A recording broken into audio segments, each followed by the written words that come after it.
Hello guys. তো আজকে সকালে উঠে দেখি মার্কেটের অবস্থা এখানে খুব একটা ভালো নেই। অল্ট কয়েনের মধ্যে অনেক বড় এখানে ডাম্প হচ্ছে। বিটকয়েন সামান্য একটু ডাম্প হয়েছে, কিন্তু যার ফলে এখানে অল্ট কয়েনগুলোর মধ্যে অনেক এখানে ডাম্প হয়েছে। তো কেন মার্কেটের মধ্যে এখানে ডাম্প হচ্ছে, কেন এখানে কি হচ্ছে, ঠিক আছে, মানে কোনো ব্যাড নিউজের জন্য কি ডাম্প হচ্ছে মার্কেট? অ্যাকচুয়ালি যখন আমি সকালে ওঠার পরেই, ঠিক আছে, এখানে আমি চেক করলাম মার্কেটের মধ্যে তেমন কোনো কিছু এখানে মার্কেটের মধ্যে সেরকম কোনো কিছু ব্যাড নিউজ নেই। এখানে জাস্ট আমি কয়েক মিনিট আগেই এখানে আমাদের যে ফ্রি টেলিগ্রাম গ্রুপ আছে সেখানে আমি একটা এখানে পোস্ট করলাম যে ক্র্যাকেন এখানে ডিলিস্ট করছে ইউএসডিটি টেথারকে, তার সাথে আরও 4টা স্টেবল কয়েনকে এখানে ডিলিস্ট করছে শুধুমাত্র ইউরোপের মধ্যে। তো এটার ইনস্ট্যান্ট আপডেট আমি এখানে আমাদের যে টেলিগ্রাম গ্রুপ আছে সেখানে আমি দিয়ে দিই। তো অবশ্যই এরকম ইনস্ট্যান্ট আপডেট জানার জন্য আমাদের টেলিগ্রাম গ্রুপে গিয়ে জয়েন করে নেবেন। সেখানে মার্কেটের সব ধরনের আপডেট এখানে পেয়ে যাবেন, ঠিক আছে।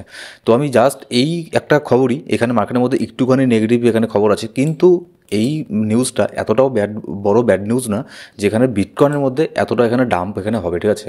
যদি এখানে শর্ট টাইমে এখানে বিটকয়েনের মধ্যে দেখি 4 ঘন্টার ক্যান্ডেলের মধ্যে মোটামুটি বিটকয়েন ট্রাই করছিল $1,02,000 এটাকে ব্রেক করার, এটাকে, কিন্তু এখান থেকে মার্কেট এখানে ডাম্প হয়ে কোথায় চলে আসে, এই নিউজটার ফলে চলে আসে $99,000 মধ্যে এখানে চলে আসে। $3,000 একটা ডাম্প এখানে, শার্প ডাম্প এখানে হয়ে যায়। অ্যাকচুয়ালি দেখুন কি, আপনাদের আমি গতকালকের ভিডিওতেও বলেছিলাম যে মার্কেটের মধ্যে এখন এখানে আজকে যে আছে, আজকে এখানে আপনার মার্কেটে উইকেন্ড আছে, মার্কেট এখানে ইউএসের মার্কেট এখানে বন্ধ আছে, যার ফলে কিন্তু এখানে মার্কেটের মধ্যে আবার ম্যানিপুলেশনগুলো এখানে বেশি করে এখানে হচ্ছে। জাস্ট এটা মার্কেটের মধ্যে ম্যানিপুলেশন ছাড়া এখানে আর কোনো কিছুই নেই, ঠিক আছে। কারণ এখানে কোনো সেরকম কোনো ব্যাড নিউজ নেই, কোনো কিছু নেই, সব কিছু ঠিকঠাক চলছিল। কিন্তু তারপরেও এখানে মার্কেটে ডাম্প হওয়াটা ইন্ডিকেশন এটাই দেয় যে মার্কেটের মধ্যে এখানে ম্যানিপুলেশন হচ্ছে। যখন দেখবেন কোনো কারণ ছাড়াই, ঠিক আছে, টেকনিক্যাল অ্যানালিসিসের মধ্যেও যখন দেখবেন যে এখানে ডাম্প হওয়ার চান্স কম আছে, পাম্প হওয়ারই চান্স বেশি আছে। তারপরে যদি নিউজগুলো যদি দেখি যে সব কিছু এখানে পজিটিভ নিউজই আছে, তারপরেও এখানে মার্কেট ডাম্প হচ্ছে, তখনই ধরে নেবেন যে এগুলো আপনার ম্যানিপুলেশনের জন্য এখানে হয়ে থাকে। আর এখানে ক্রিপ্টোকারেন্সি মার্কেটের মধ্যে প্রত্যেকটা স্টেপে স্টেপে এখানে ম্যানিপুলেশন এখানে হয়ে থাকে, ঠিক আছে। যার ফলে কিন্তু প্রায় অনেক ইউজার আজকে এখানে লিকুইডেশন হয়ে গেছে। লাস্ট 24 ঘন্টার মধ্যে আমি টেলিগ্রামে আপডেট দিয়েও বলেছিলাম যে লাস্ট 24 ঘন্টার মধ্যে ওই ডাম্পের সময় এখানে আপনার মোটামুটি $500 মিলিয়ন এখানে আপনার লিকুইডেট হয়ে গেছে। এবার এই যে লিকুইড ডেটা যে হয়ে গেছে, এর মধ্যে প্রফিট কার হচ্ছে? প্রফিট হচ্ছে এক্সচেঞ্জদের, কারণ তাদের কাছে তো সব ডেটা আছে যে কে কোথায় লং করেছে না কে কোথায় শর্ট করেছে। যারা এখানে বেশি লং করেছিল তাদেরকে এখানে আপনার লিকুইডেট করার জন্য মার্কেটে এখানে ডাম্প হয়েছে, ঠিক আছে। তো সেরকম এখানে মার্কেটের মধ্যে বড় ধরনের কোনো এখানে ব্যাড নিউজ নেই, বলতে গেলে মার্কেটে গুড নিউজই আছে। যেমন এখানে গতকালকে তো ইউএসের মার্কেট এখানে বন্ধ ছিল, ইটিএফও বন্ধ ছিল, কিন্তু তার আগের দিন গত শুক্রবার গত বৃহস্পতিবার পর্যন্তও কিন্তু তার আগের দিনও এখানে ইটিএফের মধ্যে বরাবর এখানে বাই হয়েছে। ব্ল্যাক রকও এখানে বাই করেছে লাস্ট কয়েকদিন থেকে। গতকালকে তো বন্ধ ছিল মার্কেট, গতকালকের আগে।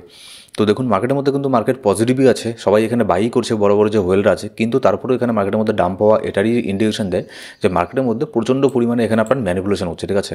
এবার দেখুন মার্কেটে ম্যানিপুলেশন হলে আমাদের এখানে কোনো কারোরই এখানে করার কোনো কিছু নেই। যারা বড় বড় ইনস্টিটিউট আছে, যে এক্সচেঞ্জগুলো আছে, তারা মিলে যদি মার্কেটকে ম্যানিপুলেশন করে তাহলে এখানে করার এখানে কিচ্ছু নেই, ঠিক আছে। তো আমি আবারও বলবো, যদি আপনি স্পটে হোল্ড করেন সেরকম কোনো ব্যাপার না, স্পটে থাকলে কোনো চিন্তার কোনো কারণ নেই। কিন্তু যারা এখানে ফিউচারে ট্রেড করে তাদের জন্যই এখন একটা চিন্তার বিষয়, ঠিক আছে। তো এখানে যদি দেখি আমাদের 50 ডেইলি মুভিং অ্যাভারেজটা এখান থেকে সাপোর্ট নিয়েছে, এখানেও সাপোর্টটাকে ব্রেক করে দিয়েছিল অলরেডি, করে 99,000 চলে এসেছিলো। আমাদের 50 ডেইলি মুভিং অ্যাভারেজ আছে এখন বর্তমানে 99,600। তো এর আশেপাশে থেকে ভালো একটা পরিমাণে বাউন্স ব্যাক এখানে নিয়েছে। যদি 1 ঘন্টার ক্যান্ডেলও দেখি মোটামুটি ছোটোখাটো একটা বাউন্স ব্যাক নিয়েছে 99,800, এই রেজিস্ট্যান্সের উপরে এখন স্টেবল হওয়ার ট্রাই করছে। যদি এখানে থাকতে পারে আজকের দিনটা, কারণ হচ্ছে কালকে এখানে আপনার ইউএসের মার্কেট ওপেন হয়ে যাবে, তখন চান্স বেশি থাকবে ইটিএফের মধ্যে বাইং প্রেশার হওয়ার, ব্ল্যাক রক এখানে বাই করবে, যার ফলে মার্কেটে ভলিউম এখানে আসবে, ঠিক আছে, নতুন করে। এবার যদি এখানে এল সালভারেরও দেখি, এল সালভারেরও কিন্তু এখানে আপনার এখানে 2টা বিটকয়েনকে এখানে আবার বাই করেছে। তো 2টা বিটকয়েন কিন্তু তেমন কোনো বড় একটা ব্যাপার না, কিন্তু তারপরে একটা নিউজ কেন হয়ে গেছে, কারণ দেখুন, কারণ এল সালভারের একটা কান্ট্রি, ঠিক আছে, যখন কোনো একটা দেশ সেখানে বিটকয়েনকে বাই করে, সেটা হোক একটা বিটকয়েন, তারপর কিন্তু মার্কেটের মধ্যে একটা পজিটিভিটি এখানে নিয়ে আসে।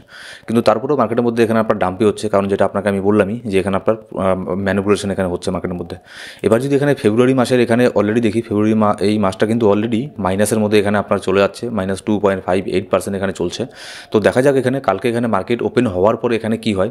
দেখুন এইসব জিনিসগুলো মার্কেটের মধ্যে ম্যানিপুলেশন, এইসব জিনিসগুলো কিন্তু ক্রিপ্টোকারেন্সি মার্কেটের মধ্যে হবেই। আর বিশেষ করে এখানে ফিউচার ট্রেডের মধ্যে যারা এখানে ফিউচার করে বড় বড় লেভারেজ নিয়ে, তাদেরকে এখানে লিকুইডেশন করার জন্য এইসব জিনিসগুলো এখানে বেশিরভাগ এখানে হয়ে থাকে। তো এইসবগুলো আমরা তো করতে করতে মানে অভ্যস্ত হয়ে গেছি, কিন্তু তারপরেও এখনও আমি এখানে আশায় বসে আছি যে অল্ট সিজন এখানে অবশ্যই আসবে, এই আশা নিয়ে আছি।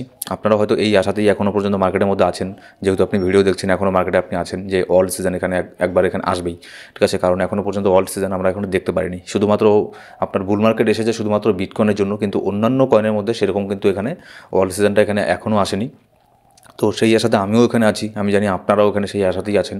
তো দেখা যাক, এখানে মোটামুটি ভালো একটা বাউন্স ব্যাক এখানে নিল বিটকয়েন। তো দেখা যাক এরপর নেক্সট এখানে কী হয়। কালকে এখানে ইউএসের মার্কেট ওপেন হওয়ার আগ পর্যন্ত বিটকয়েন $99,800 এটাকে ধরে রাখতে পারে কিনা। আর যদি এটাকেও ধরে রাখতে না পারে তাহলে আমাদের নেক্সট এখানে সাপোর্ট চলে আসবে 97K মধ্যে।